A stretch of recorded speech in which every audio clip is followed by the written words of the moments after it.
दोस्तों आज हम बात करेंगे 300 इंपॉर्टेंट क्वेश्चन आंसर जो कि आपके फिजिक्स के हैं, जो कि आपके बिहार पुलिस सब इंस्पेक्टर और कांस्टेबल एग्जाम के लिए काफी महत्वपूर्ण होंगे। देखो दोस्तों, पीडीएफ अगर डाउनलोड करना चाहते हो तो टेलीग्राम से कर सकते हो, या तो www.akindiajob.com को गूगल पे सर्च करना है और वहां से आप इस पीडीएफ को डाउनलोड कर सकते हो। ठीक है, तो चलो वीडियो को शुरू करते हैं। वीडियो को लास्ट तक देखना, काफी इंपॉर्टेंट क्वेश्चन आंसर है आप लोगों के लिए, और पूरे के पूरे 300 क्वेश्चन आंसर है जो कि काफी इंपॉर्टेंट रहेंगे आप लोगों के लिए। तो चलिए शुरू करते हैं। वीडियो को जरूर लाइक कीजिएगा, हमारे मेहनत को आप लोग सफल बनाइए वीडियो को लाइक करके, तो ज्यादा से ज्यादा वीडियो को लाइक कीजिएगा। चलिए पहला प्रश्न हमारा, एसआई पद्धति किस पद्धति का विस्तारित रूप है, यानी कि एडवांस वर्जन है? तो एमकेएस यानी कि मीटर किलो सेकंड पद्धति का ये क्या है? एसआई पद्धति एक विस्तारित रूप है। ठीक है, अगला प्रश्न है कि सीजीएस पद्धति का प्रचलन मुख्यतः कहां था? देखो दोस्तों, सीजीएस क्या होता है? सेंटीमीटर ग्राम सेकंड पद्धति का प्रचलन फ्रांस में था। किस पद्धति को ब्रिटिश पद्धति भी कहा जाता है? तो एफपीएस यानी कि आपका फुट पाउंड सेकंड पद्धति को ब्रिटिश पद्धति कहा जाता है। अगला प्रश्न है, माप तौल के अंतरराष्ट्रीय कार्यालय का मुख्यालय कहां है? तो सेवरेस फ्रांस में है। कुल मूल मात्रकों की संख्या कितनी है? 7 है।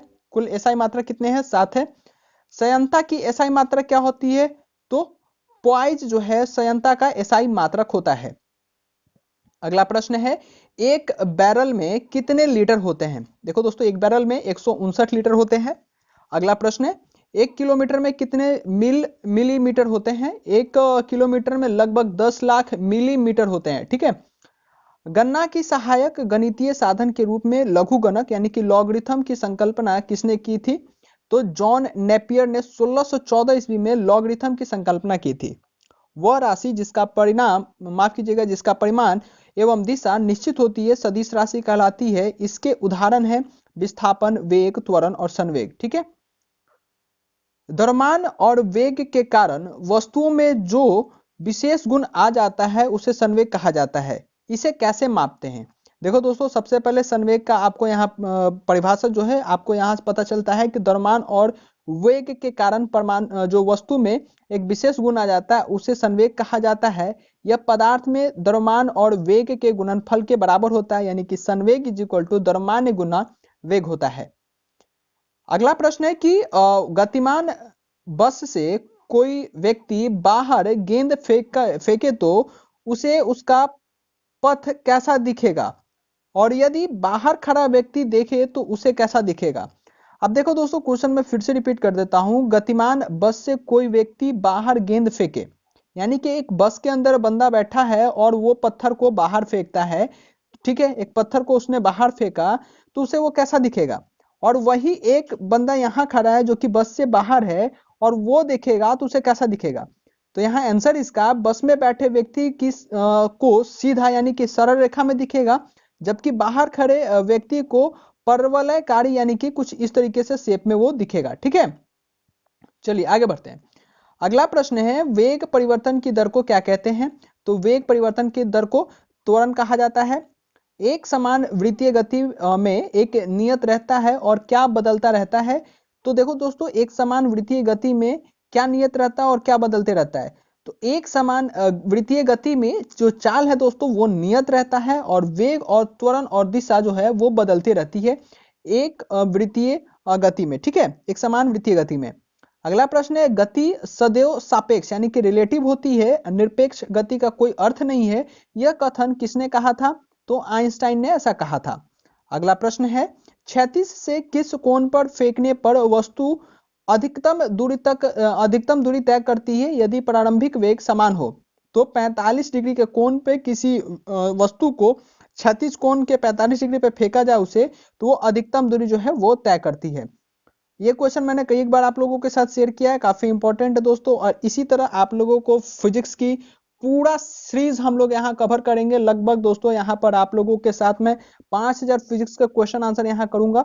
तो आप लोग एके इंडिया को सब्सक्राइब कर सकते हो अपने बिहार पुलिस की तैयारी एसआई और कांस्टेबल के करने के लिए। और आप लोग दोस्तों खुद डिसाइड करना कि आप लोगों के लिए क्वेश्चन इंपॉर्टेंट है, तभी आप इस वीडियो को लाइक करना। आपको लगता है कि इस क्वेश्चन को आपके दोस्तों तक भी शेयर करना चाहिए तो अपने सारे व्हाट्सएप ग्रुप में इस वीडियो को शेयर करना। अगला प्रश्न है दोस्तों यहाँ पर कि प्रक्षेप पथ के उच्चतम बिंदु पर प्रक्षेप की दिशा क्षैतिज हो जाती है, क्योंकि उच्चतम बिंदु पर ऊर्ध्वाधर वेग शून्य होता है, इसी के लिए प्रक्षेप पथ का उच्चतम बिंदु क्या होता है, क्षैतिज हो जाती है। किसी वायुयान में कोई वस्तु नीचे गिरने पर उसकी गति कैसी होगी, तो प्रक्षेप पे गति होगी। किसी बंदूक से छूटी गोली उसकी गति ऊर्ध्वाधर यानी कि वर्टिकल न हो तो कैसी होगी, वो प्रक्षेप गति होगी। आगे बढ़ते हैं और अगला हमारा प्रश्न है कि एक वृक्ष से आम स्वतः टूटकर जमीन पर गिरता है, जबकि दूसरा तेज हवा के झोंकों से टूटकर जमीन पर गिरता है। दोनों की गतियों में क्या अंतर होगा? अब देखो दोस्तों, पहले ही ऊर्ध्वाधर गति होगी और जबकि दूसरा प्रक्षेप गति होगा। यानी कि प्रक्षेप गति कहने का मतलब दोस्तों कुछ इस तरीके से, और ऊर्ध्वाधर गति करने का मतलब है कि वर्टिकली नीचे आएगा। तो दोस्तों सबसे पहले कौन गिरेगा, ये गिरेगा और कि ये गिरेगा, तो आप ही बता सकते हो। तो सबसे पहले ऊर्ध्वाधर वाला जो होगा वो गिरेगा और ये थोड़ा सा बाद में गिरेगा, ठीक है। तो इस तरीके से आप इसे समझ सकते हैं, काफी महत्वपूर्ण प्रश्न है और आप देख सकते हो क्वेश्चन के लेवल आप लोगों के लिए किस तरीके का है। अगला प्रश्न है कि समान द्रव्यमान के दो पिंड एक ही ऊंचाई से नीचे गिराए जाते हैं, परंतु पहले को स्वतंत्रता पूर्वक ठीक नीचे गिराया जाता है और दूसरे को 2 मीटर प्रति सेकंड के प्रारंभिक वेग से क्षैतिज दिशा में फेंका जाता है, तो पृथ्वी पर पहले कौन पहुंचेगा? यदि वायु जो है आदि का प्रतिरोध जो है वो नग्न है, यानी कि निर्वात में ऐसा हो रहा है, तो दोनों दोस्तों एक साथ पहुंचेंगे, ठीक है। अगले प्रश्न की बात करें, एक ट्रेन जैसे ही चलना प्रारंभ करता है उसमें बैठे हुए यात्री का सिर पीछे की ओर झुक जाता है, क्यों? क्योंकि गति के जड़त्व के कारण ऐसा होता है। तेल में अंशतः भरा हुआ तेल का टैंकर समतल सड़क पर एक समान त्वरण से जा रहा है। तेल की मुक्त पृष्ठ का आकार कैसा होगा? तो दोस्तों तेल का जो मुक्त पृष्ठ होगा उसका आकार होगा, तेल का मुक्त पृष्ठ का तनाव बल के कारण परलय यानी कि पैराबोला के आकार में हो जाएगा, ठीक है। ये पैराबोला के आकार में जो तेल का मुक्त पृष्ठ है वो हो जाएगा। अगला प्रश्न है कि विस्थापन के परिवर्तन के दर को क्या कहते हैं? तो विस्थापन के परिवर्तन के दर को वेग कहा जाता है। वेग में परिवर्तन की दर को क्या कहते हैं? तो उसे त्वरण कहा जाता है। वर्षा की बूंद गिरते समय एक समान गति से गिरती है, यह एक समान त्वरण से। तो दोस्तों एक समान त्वरण से वर्षा की बूंदें जो है वो जमीन पे गिरती है, ठीक है। अगला प्रश्न है कि एंगस्ट्रम किस राशि की मात्रक है? तो एंगस्ट्रम जो है दोस्तों वो लंबाई की मात्रक है। प्रकाश वर्ष किसका मात्रक है? तो खगोलीय दूरी के मात्रक है। समुद्र की गहराई प्रायः किससे मापी जाती है? तो फेदोमीटर से। केल्विन किस राशि की इकाई है? तो तापक्रम का। किसी तारे को दूरी नापने के लिए प्रयुक्त यूनिट है प्रकाश वर्ष। शोर को किस मात्रक में मापा जाता है? तो शोर को दोस्तों डेसिबल में मापा जाता है। आगे बढ़ते हैं, हमारा अगला प्रश्न है कि भारत में दशमलव प्रणाली यानी कि मैट्रिक सिस्टम कब से प्रारंभ की गई? दोस्तों भारत में जो दशमलव प्रणाली थी वो 1 अप्रैल 1957 से प्रारंभ की गई। अगला प्रश्न है माइक्रोन, मीटर, एंगस्ट्रम प्रकाश वर्ष को बढ़ते क्रम में लिखिए। अब देखो दोस्तों सबसे बड़ा होता है एंगस्ट्रम, उससे छोटा होता है माइक्रोन, उससे बड़ा होता है मीटर, उससे बड़ा होता है प्रकाश वर्ष, ठीक है। तो इस तरह सर क्या है, सबसे छोटा ये है, फिर उससे बड़ा ये है, फिर उससे बड़ा मीटर है, फिर सबसे बड़ा प्रकाश वर्ष है। तो यानी कि एंगस्ट्रम से बड़ा माइक्रोन है, माइक्रोन से बड़ा मीटर है और मीटर से बड़ा प्रकाश वर्ष है। बार किस राशि का मात्रक है? दोस्तों बार जो है वायुमंडलीय दाब का मात्रक होता है। एक बार का दाब 1 वर्ग मीटर क्षेत्रफल पर कितना बल लगाता है? तो 10 के पावर 5 न्यूटन का बल लगाता है, ठीक है। अब देखो दोस्तों अगला प्रश्न है सूर्य से पृथ्वी तक प्रकाश पहुंचने में कितना समय लगाता है? देखो काफी बार एक क्वेश्चन पूछा जा चुका है। तो ये 8 मिनट 16 सेकंड, लगभग 500 सेकंड, कभी कभी आपके एग्जाम में सेकंड में भी पूछे जाते हैं, तो 500 सेकंड इसका सही जवाब होगा। अगला प्रश्न है कि हर्ट्ज यानी कि एचजेड किस राशि का मापन करने की इकाई है? तो दोस्तों ये पूरी तरह से आवृत्ति यानी कि फ्रीक्वेंसी को मापने के लिए ये एक इकाई होता है हर्ट्ज, ठीक है। आगे बढ़ते हैं, अगला प्रश्न में कि किसी वस्तु के वेग में जो परिवर्तन होता है उसे क्या कहते हैं? अब देखो दोस्तों किसी वस्तु के वेग में जो परिवर्तन होता है उसे त्वरण, जो एक सदिश राशि होता है वही कहते हैं किसी वस्तु के परिवर्तन में, ठीक है, उसे त्वरण कहा जाता है। और त्वरण क्या है? एक प्रकार के सदिश राशि है। वस्तु जिस गुण के आकार अपनी विराम अवस्था या वेग अवस्था को स्वयं नहीं बदल सकती उससे गुण को क्या कहते हैं? तो उस गुण को जड़त्व कहा जाता है। शक्ति यानी कि सामर्थ्य का मात्रक क्या होता है? तो जूल सेकेंड, जूल पर सेकेंड या वॉट, ये दोनों इसे कहा जाता है शक्ति का मात्रक, ठीक है। अगला प्रश्न है कि पास्कल किस राशि का मात्रक होता है? तो पास्कल दोस्तों द्रव्य दाब का मात्रक होता है। 1 पास्कल कितने न्यूटन मीटर स्क्वायर के बराबर होता है? न्यूटन पर मीटर के स्क्वायर के बराबर होता है, तो 1 न्यूटन स्क्वायर के बराबर होता है। किलोवाट घंटा किस राशि के बराबर, किस राशि का मात्रक होता है दोस्तों? तो ये ऊर्जा का होता है। ठीक है, अगला प्रश्न है कि मानव शरीर का सामान्य ताप कितना होता है? तो मानव शरीर का जो सामान्य तापमान होता है दोस्तों, जो ताप होता है वो होता है 98.4 डिग्री फ़ारेनहाइट। ये आप याद रख सकते हो। आपको मैं बता दूं दोस्तों, यहाँ पर आप डिग्री सेल्सियस में याद कर सकते हो कि 36.9 डिग्री सेल्सियस, या दोस्तों आप केल्विन में याद रख सकते हो 310, क्योंकि आपके एग्जाम में ये तीनों में से कोई एक भी पॉइंट पूछा जा सकता है, तो काफी महत्वपूर्ण होंगे।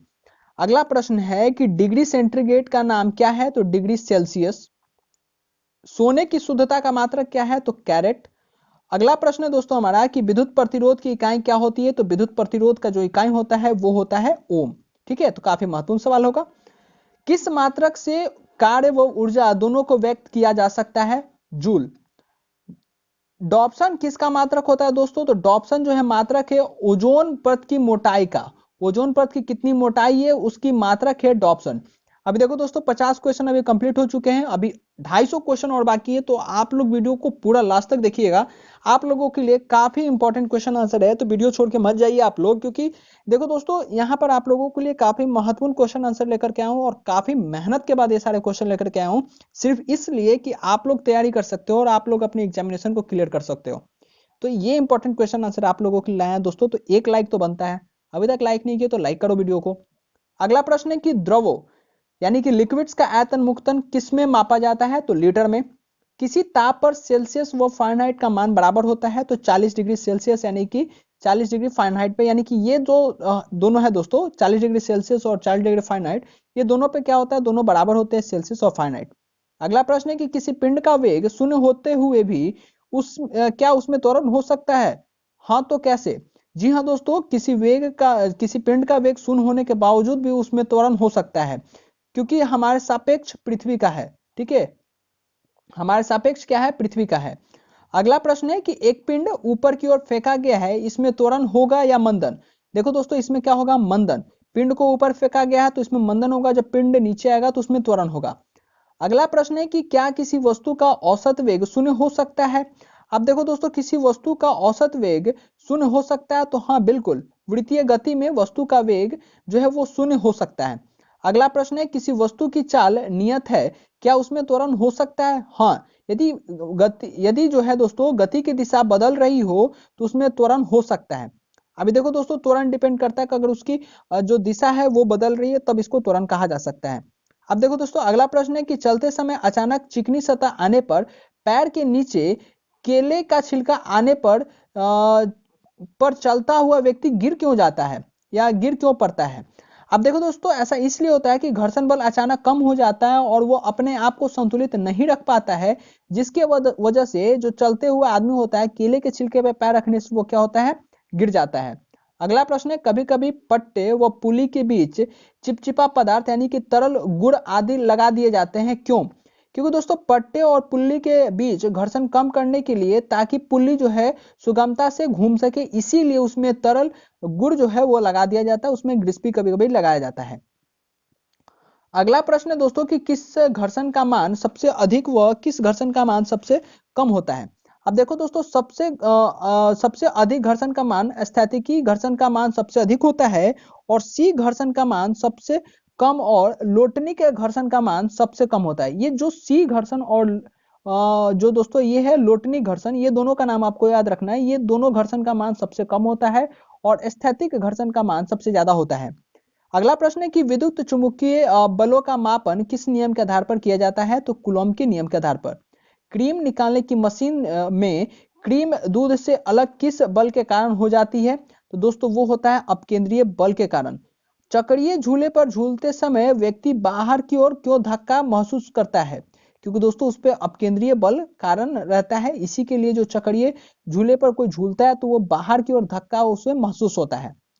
अगला प्रश्न है कि प्राकृतिक में अस्तित्वमान चारों प्रमुख बलों गुरुत्वाकर्षण बल, चारों बल जैसे कि गुरुत्वाकर्षण बल, छीन बल और विद्युत चुंबकीय बल व प्रबल बल की तीव्रता का अनुपात क्या होता है? अब देखो दोस्तों, इनका अनुपात होता है 1:10⁻25 अनुपात 10⁻36 अनुपात 10⁻38 अनुपात। यानी कि गुरुत्वाकर्षण बल, छीन बल, विद्युत चुंबकीय बल और प्रबल बल का अनुपात ये होता है। यानी कि आपको याद रखना है दोस्तों, 1:10⁻25 अनुपात 10⁻36 अनुपात 10⁻38। तो ये आपको अनुपात रखना है 25, 36 और 38। बाकी तो आपको 1 और 10 याद रहेगा। आगे बढ़ते हैं और अगला प्रश्न है हमारा कि वॉशिंग मशीन किस सिद्धांत पर कार्य करता है। तो वॉशिंग मशीन दोस्तों अपकेंद्री के सिद्धांत पर कार्य करता है। यदि कोई पिंड ऋजु रेखा पर चल रहा हो तो उसके त्वरण के बारे में क्या कहा जा सकता है। त्वरण शून्य या गति की दिशा में होगा।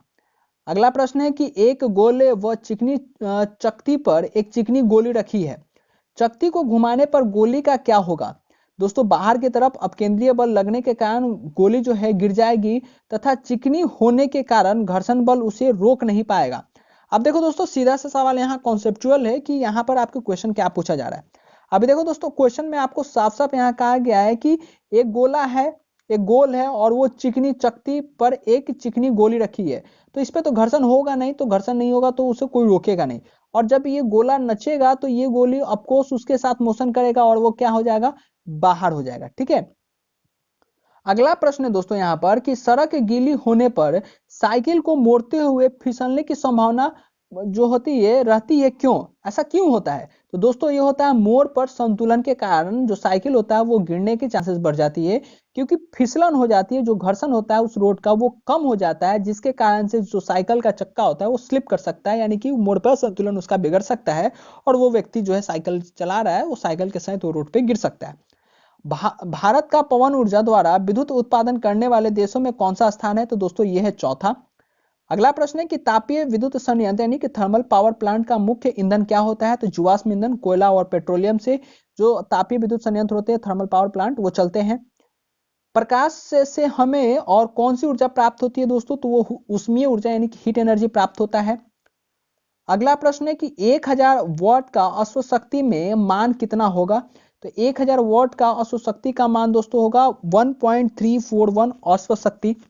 अगला प्रश्न है कि एक तनी हुई स्प्रिंग में कौन सी ऊर्जा निहित होती है। तो स्थितिज ऊर्जा निहित होती है। किसी निर्जीव वस्तु का वह कौन सा गुण है उसके विराम अथवा गति की स्थिति में परिवर्तन का विरोध करता है। तो जड़त्व। प्रत्येक क्रिया के समान व विपरीत प्रतिक्रिया होती है, वह न्यूटन के विषय कौन सा नियम है। तो दोस्तों यह है तृतीय नियम। अगला प्रश्न है दोस्तों कि सरल मशीन किसी व्यक्ति की सहायता किस प्रकार करती है। तो सरल मशीन किसी व्यक्ति की सहायता कैसे करती है। तो कम बल लगाकर अधिक मात्रा में काम करती है सरल मशीन। ठीक है, आप कोई भी मशीन को अपनी डेली लाइफ में देख सकते हो, आप उससे कम मेहनत करके उससे ज्यादा आप उससे काम करवा सकते हो। पदार्थ का संवेग और वेग के अनुपात में कौन सी राशि प्राप्त होती है। तो देखो दोस्तों, पदार्थ का संवेग और वेग के अनुपात में जो राशि प्राप्त होती है उसे द्रव्यमान कहा जाता है। अगला प्रश्न है कि वस्तु के कार्य करने के दर को क्या कहा जाता है। तो वस्तु के कार्य करने के दर को शक्ति कहा जाता है। शक्ति इज इक्वल टू कार्य बटा समय होता है। अगला प्रश्न है ऊर्जा को न तो उत्पन्न किया जा सकता और न ही नष्ट किया जा सकता है, इसका केवल एक रूप से दूसरे रूप में परिवर्तन किया जा सकता है। इसे कहते हैं क्या। तो इसे ऊर्जा संरक्षण का नियम कहा जाता है। अगला प्रश्न है दोस्तों कि घर्षण बल किस तरह का बल होता है। अब देखो घर्षण बल किस तरह का बल होता है। तो ये क्षयकारी होता है। अगला प्रश्न है टायर व सड़क के बीच घर्षण कम करने हेतु क्या करते हैं। तो सड़क चिकनी और टायरों में ठीक मात्रा में हवा भरते हैं। अगला प्रश्न है कि दो सतहों के बीच घर्षण बल कम जो है घर्षण बल का अधिकतम होता है जब तक सतह दूसरे पर गति प्रारंभ करने को होते हैं। अब देखो दोस्तों, इस क्वेश्चन को फिर से थोड़ा कर लेते हैं क्योंकि इसमें थोड़ा कंफ्यूजन हो गया मुझे भी। दो सतहों के बीच घर्षण बल जो है वो कम अधिकतम होता है जब कब जो है वो अधिकतम होता है। दो सतहों के बीच घर्षण बल, ये देखो दोस्तों ये कम नहीं है, कब होगा। ठीक है, इसी में कंफ्यूजन हो गया था। दो सतहों के बीच घर्षण बल जो है कब अधिकतम होता है। जब एक सतह दूसरे सतह पर गति प्रारंभ करने को होती है तब जो है ये अधिकतम हो जाता है घर्षण। घर्षण कम करने के लिए मशीनों व बॉयल बेरिंगों में क्या लगाया जाता है दोस्तों। इसमें स्नेहक लुब्रिकेंट लगाया जाता है, ग्रीस लगाया जाता है। अगला प्रश्न है कि पुली वाले मशीनों में बॉल बेरिंग क्यों लगाए जाते हैं। इसलिए लगाया जाता है कि घर्षण को कम किया जा सके। ठीक है, क्योंकि इससे संपर्क क्षेत्रफल जो होता है वो कम हो जाता है और घर्षण जो है वो कम हो जाता है। और दोस्तों अभी मैंने आपको क्वेश्चन करवाया कि घर्षण अधिक करने के लिए क्या किया जाता है, दोनों के बीच में, दोनों सरफेस के बीच में ज्यादा कॉन्ट्रैक्ट होने से ही घर्षण जो है वो बढ़ता है। जब तक हम किसी दो ऑब्जेक्ट को रगड़ेंगे नहीं तब तक उसमें घर्षण आएगा कैसे? तो कहने का मतलब यहां पर यही है। तो ग्रीस क्या करता है, दोनों के बीच का जो एरिया होता है उसे वो क्या करता है, उसे फैला देता है, जिससे कि वो दोनों घर्षण नहीं कर पाते हैं और बेरिंग जो है ये सारे चीज वो क्या करते हैं, ज्यादा स्मूथली मूव होने लगते हैं। अगला प्रश्न है कि अंतरिक्ष से गिरता हुआ पिंड पृथ्वी के वायुमंडल में प्रवेश करने पर क्यों जल उठता है? ये वायु के घर्षण के कारण जो है ये सारे पिंड जो है वो जलने लगते हैं। ठीक है, चलिए दोस्तों अब आगे बढ़ते हैं और आगे प्रश्न देख लेते हैं। अगला प्रश्न है कि विद्युत सेल द्वारा ऊर्जा का रूपांतरण किस रूप में से किस रूप में होता है? तो दोस्तों विद्युत सेल द्वारा ऊर्जा का रूपांतरण रासायनिक ऊर्जा से लेकर के वैद्युत ऊर्जा में होता है। अगला प्रश्न है कि माइक्रोफोन व लाउड स्पीकर में क्या मूलभूत अंतर होता है? तो दोस्तों माइक्रोफोन ध्वनि ऊर्जा को विद्युत ऊर्जा में बदलता है तथा लाउड स्पीकर इस तरह से प्राप्त विद्युत ऊर्जा यानी कि विद्युत संकेतों को पुनः ध्वनि ऊर्जा में बदल देता है। अगला प्रश्न है कि पेड़ की डालियां यानी कि ब्रांचेस को हिलाने से फल नीचे गिर पड़ते हैं, क्यों? क्योंकि जड़त्व के कारण ऐसा होता है, जड़त्व के कारण पेड़ की डालियां हिलाने पर फल जो है वो नीचे गिर जाते हैं। एक रबर की गेंद व उसी आकार के पत्थर से हम किसका जड़त्व अधिक होगा? तो दोस्तों उसी आकार के पत्थर का जो जड़त्व होगा वही दोनों का अधिक जरूरत होगा। अभी देखो एक रबर का गेंद है और एक पत्थर का गेंद है, तो दोनों का जड़त्व किसका ज्यादा होगा? तो पत्थर का होगा, क्योंकि ये मिला जुला करके मास के ऊपर भी डिपेंड करता है जड़त्व, जिसका जितना ज्यादा वजन होगा उसका जड़त्व उतना अधिक होगा। अगला प्रश्न है कि 4 डिग्री सेल्सियस ताप के पानी पर शरीर जो है वो तैरता है, यदि पानी का तापमान माफ कीजिएगा 100 डिग्री सेल्सियस हो जाए तो क्या होगा? अब देखो दोस्तों शरीर जो है पानी में डूब जाएगा, क्योंकि 100 डिग्री सेल्सियस पे पानी का घनत्व शरीर के घनत्व से कम हो जाएगा, जिसके कारण जो है शरीर जो है पानी के अंदर डूब जाएगा। अगला प्रश्न है कि समुद्र में तैरना नदी में तैरने की अपेक्षा आसान है, क्योंकि दोस्तों नमक आदि लवणों के घुले होने के कारण समुद्र जल का घनत्व जो होता है वो अधिक हो जाता है, जिसके कारण यहाँ पर कोई भी इंसान आसानी से तैर पाता है। अगला प्रश्न है जब कोई जहाज नदी से सागर सी में प्रवेश करता है तो वो कुछ ऊपर उठा हुआ प्रतीत करता है, ऐसा क्यों होता है? तो दोस्तों ये ऐसा इसलिए होता है, इसके घनत्व के कारण होता है कि नदी का जो पानी होता है वो उतना घनत्व उसका नहीं होता है, उसका घनत्व काफी कम होता है। लेकिन दोस्तों वो समुद्र का घनत्व काफी होने के कारण जब नाव अंदर जाता है समुद्र में, नदी से समुद्र में अपने जाता है तो हल्का ऊपर उठा हुआ महसूस करता है, इसी घनत्व के कारण। और इसी घनत्व के कारण, इसी लवणता के कारण समुद्र में भी कोई भी आम इंसान आसानी से तैर पाता है। अगला प्रश्न है कि किसी बांध की दीवार नीचे की तरफ अधिक चौड़ी बनाई जाती है क्योंकि ताकि वह गहराई के साथ बढ़ने वाले क्षैतिज दाब को सहन कर सके। अभी आपने बांध देखा होगा तो बांध नीचे से कुछ मोटा होता है और ऊपर जाके कुछ पतला हो जाता है, ठीक है, तो इसलिए बनाया जाता है कि नीचे की जो क्षमता होता है वो इसे बर्दाश्त कर सके। ठीक है, अगला प्रश्न है कि द्रव चालित ब्रेक यानी कि हाइड्रोलिटिक ब्रेक किस सिद्धांत पर कार्य करता है? तो पास्कल के नियम पे काम करता है। द्रव चालित मशीनें किस सिद्धांत पर कार्य करती है? तो पास्कल के सिद्धांत पर काम करती है। जितने भी आपके हाइड्रोलिक सिस्टम होते हैं वो सारे पास्कल के नियम पे ही काम करते हैं। जल के उत्प्रेक्ष का अध्ययन सर्वप्रथम किसने किया था? तो आर्किमिडीज ने, और आर्किमिडीज ने ही इसका उत्प्लवन बल की आपको यह सिद्धांत भी दिया था। लाइफ जैकेट डूबते व्यक्ति को कैसे बचाता है? यह व्यक्ति को उतारता यानी कि फ्लोटिंग जो रखने के लिए आयतन में वृद्धि कर देता है और ये इंसान इसमें फ्लोटिंग करने लगता है, क्योंकि यह व्यक्ति का आयतन को बढ़ा देता है। अगला प्रश्न है कि एक लकड़ी के टुकड़े को पानी के नीचे पकड़कर रखने पर उस पर कितना उत्प्लवन बल कार्य करेगा? तो लकड़ी के भार के बराबर उस पर उत्प्लवन बल कार्य करेगा। जब बैरोमीटर का पाठ्यांक एकाएक नीचे गिरता है तो क्या होता है? तो आंधी आने की संभावना होती है। जब बैरोमीटर का पाठ्यांक नीचे गिरेगा तो क्या होगा? तो आंधी आएगा। जब बैरोमीटर का पाठ्यांक धीरे धीरे नीचे गिरता है तो क्या होगा? वर्षा होने की संभावना होती है। जब बैरोमीटर का पाठ्यांक धीरे धीरे ऊपर चढ़ता है तो दिन क्या होगा? साफ हो जाएगा, यानी कि नॉर्मल दिन रहेगा। ठीक है, तो देखो दोस्तों आपको ये तीनों पॉइंट याद रखना है। एक बैरोमीटर से रिलेटेड आपको क्वेश्चन एग्जाम में अक्सर पूछे जाते हैं कि जब अचानक से नीचे गिर जाएगा तो क्या होगा? आंधी आएंगे। धीरे धीरे नीचे गिरेगा तो क्या होगा? बारिश आएगा। और धीरे धीरे ऊपर चढ़ेगा तो क्या होगा? दिन साफ हो जाएगा। ठीक है, चलिए आगे बढ़ते हैं। अगला प्रश्न है दोस्तों कि हाइड्रोमीटर से क्या मापा जाता है। अब देखो दोस्तों, हाइड्रोमीटर से क्या मापा जाता है, तो तरल पदार्थों का अपेक्षित घनत्व जो है वो मापा जाता है। अगला प्रश्न है कि हाइड्रोमीटर किस सिद्धांत पर कार्य करता है, तो हाइड्रोमीटर दोस्तों पलवन के सिद्धांत पर कार्य करता है। अगला प्रश्न है, देखो दोस्तों यहाँ पर 100 क्वेश्चन कंप्लीट हो गया, अभी 200 क्वेश्चन आप लोगों के पास और है, तो वीडियो को लास्ट तक देखते रहिएगा। वीडियो को डाउनलोड भी कर लीजिए ताकि आप लोग इसे हमेशा देख करके अपना रिवीजन कर सके। अब देखो दोस्तों, अगला प्रश्न है कि कार्य का मात्रक क्या होता है, जूल। प्रकाश वर्ष की मात्रक किसका है, तो दूरी का। ल्यूमेन किसका मात्रक होता है, तो ज्योति फ्लक्स का। क्यूरी किसकी इकाई का नाम है, तो रेडियो एक्टिव धर्मिता का। आगे बढ़ते हैं और अगला प्रश्न है, पदार्थ के संवेग और वेग के अनुपात से कौन सी भौतिक राशि प्राप्त की जाती है, तो द्रव्यमान्य का। अगला प्रश्न है, जल में तैरना न्यूटन के गति के किस नियम के कारण संभव हो पाता है, तो तृतीय नियम के कारण। अगला प्रश्न है, रॉकेट की कार्य प्रणाली किस सिद्धांत पर आधारित होती है, तो संवेग संरक्षण के सिद्धांत पर कार्य करती है।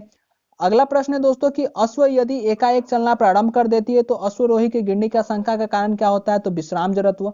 कालीन की सफाई के लिए यदि उसे पीछे से उसे छड़ी से पीटा जाए तो उसमें कौन सा नियम लागू होता है, तो गति का पहला नियम यहां पर लागू होता है।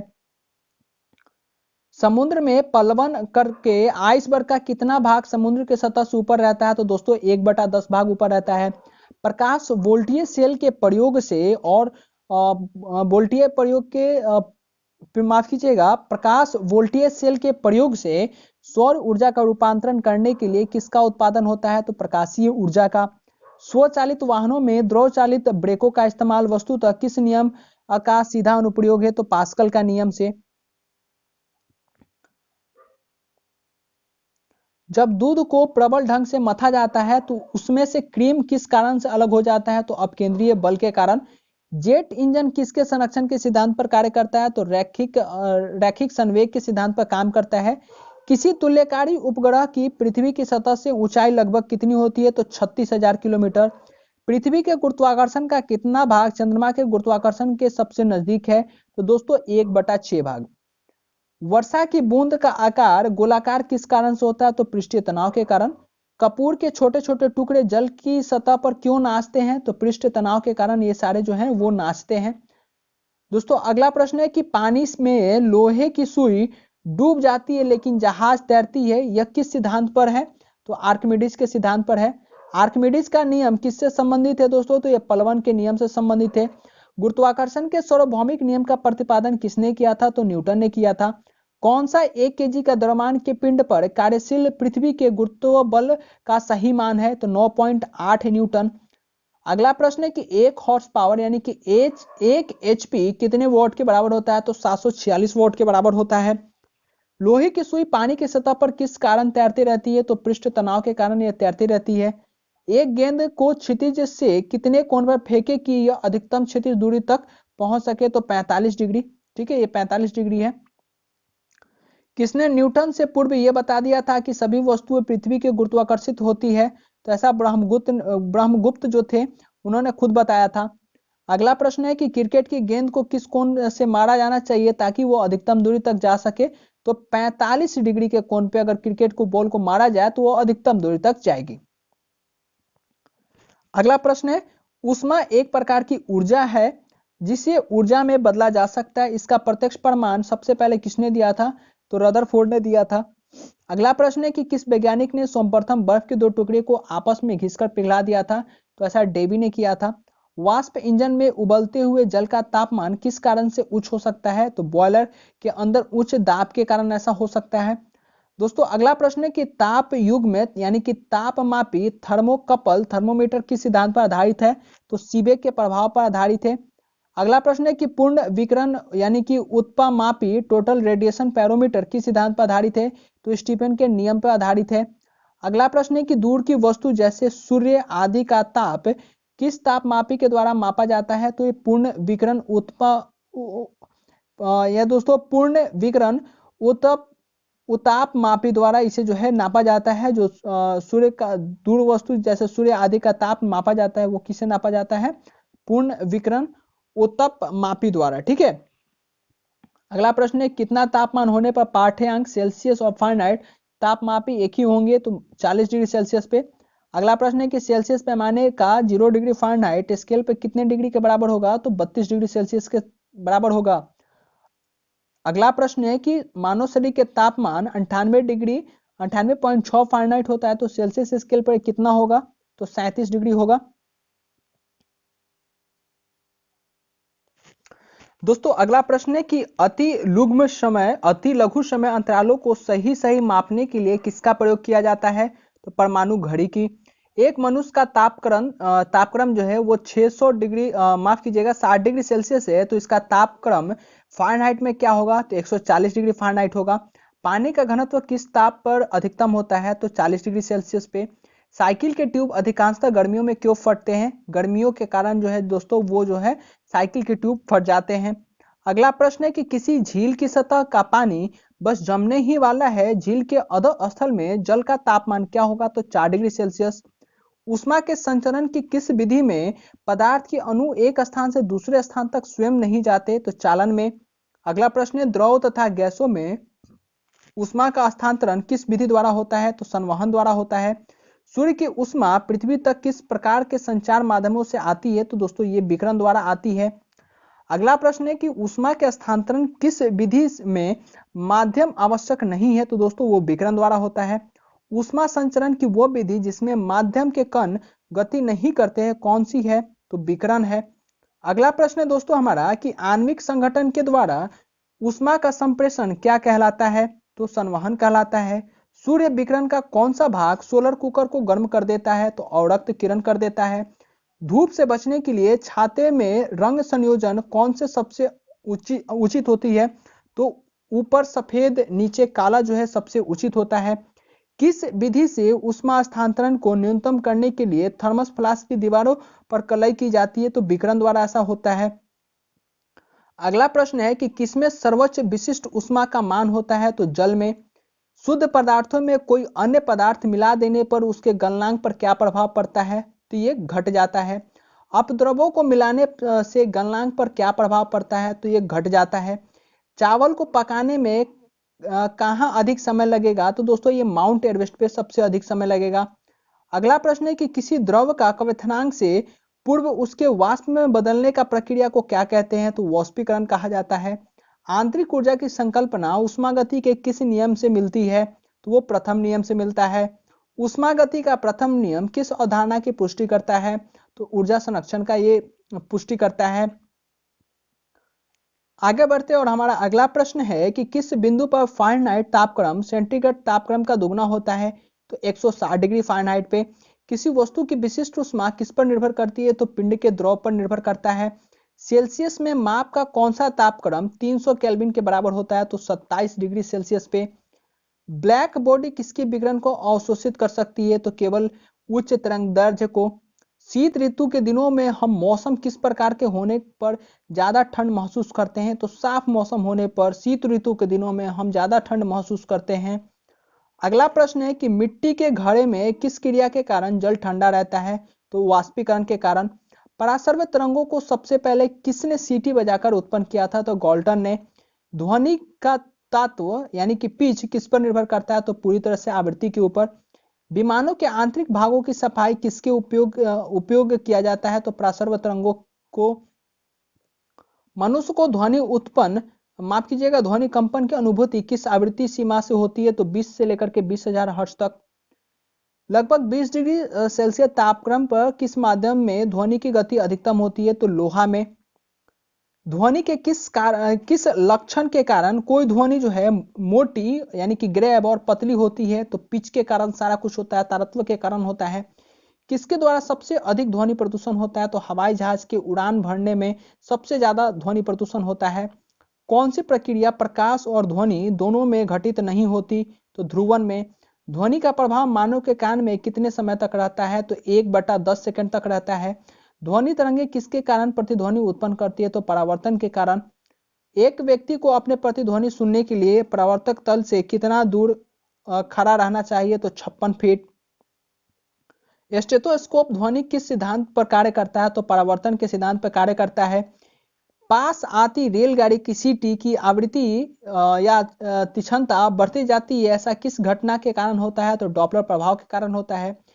किस एक प्रकार के तरंग का प्रयोग रात्रि यानी कि दृष्टि उपकरण में किया जाता है? तो अवरक्त तरंगों के में।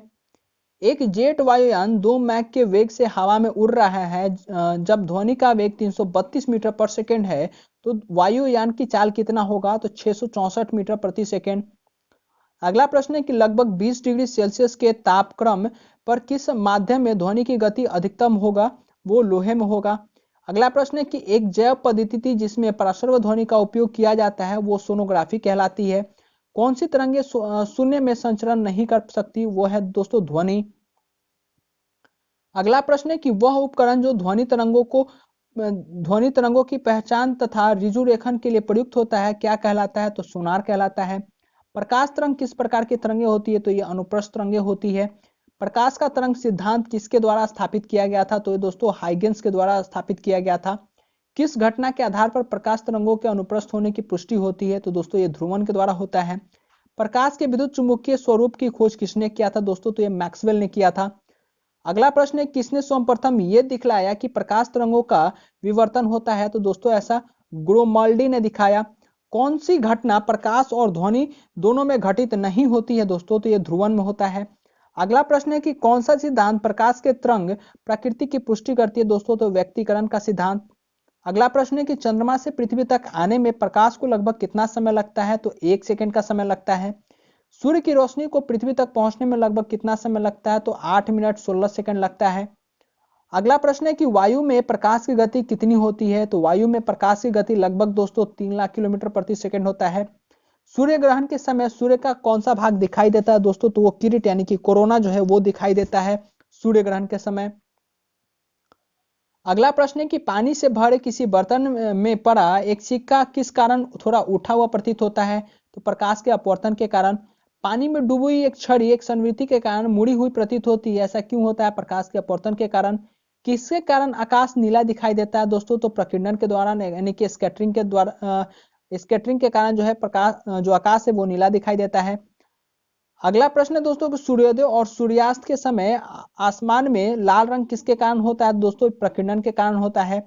इंद्रधनुष में किस रंग का विक्षेपण अधिक होता है? तो दोस्तों ये बैंगनी रंग का होता है।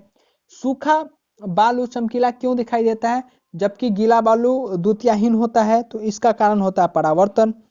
अगला प्रश्न है दोस्तों कि पेरिस्कोप बनाने में कौन सा दर्पण प्रयुक्त होता है? दोस्तों तो ये समतल दर्पण का प्रयोग होता है। तो दोस्तों कुल मिलाकर के हमने बात किया आज 200 क्वेश्चन को। अब दोस्तों अगला 100 क्वेश्चन दोस्तों आप लोगों को अगली वीडियो में प्रोवाइड करा दूंगा। काफी टाइम लग गया दोस्तों, आप लोगों का मैंने काफी ज्यादा यहाँ समय ले लिया। तो ये 200 क्वेश्चन दोस्तों और इन 300 क्वेश्चन का पीडीएफ दोस्तों आप लोगों को टेलीग्राम ग्रुप में मिल जाएगा। तो टेलीग्राम ग्रुप में आप लोग ज्वाइन हो सकते हो वहां से दोस्तों, क्योंकि वीडियो काफी इंपॉर्टेंट है आप लोगों के लिए। आपने वीडियो को लास्ट तक देखा है दोस्तों, तो इतना ही बस। वीडियो को लाइक कर दीजिए और कमेंट में बताइए आप लोगों को ये वीडियो कैसा लगा। हमने इस वीडियो के लिए काफी मेहनत किया है दोस्तों, तो बस एक लाइक तो बनता है ना, तो एक लाइक कर दीजिएगा, इससे हमें काफी मोटिवेशन मिलेगी और आप लोगों के लिए ऐसी ही आगे वीडियो बनाते रहेंगे। तो चैनल को सब्सक्राइब करके भी बेल आइकन को दबा लीजिएगा ताकि आप लोगों को हमारे वीडियो के नोटिफिकेशन मिलते रहे और आप लोग सीखते रहें यहाँ से इंपॉर्टेंट क्वेश्चन आंसर अपने एग्जामिनेशन की तैयारी कर सके, एसएससी, रेलवे और आप बिहार पुलिस का, स्टेट पुलिस का। ठीक है, मिलते हैं आप सभी से अगले वीडियो में, तब तक के लिए दीजिए इजाजत। जय हिंद, वंदे मातरम।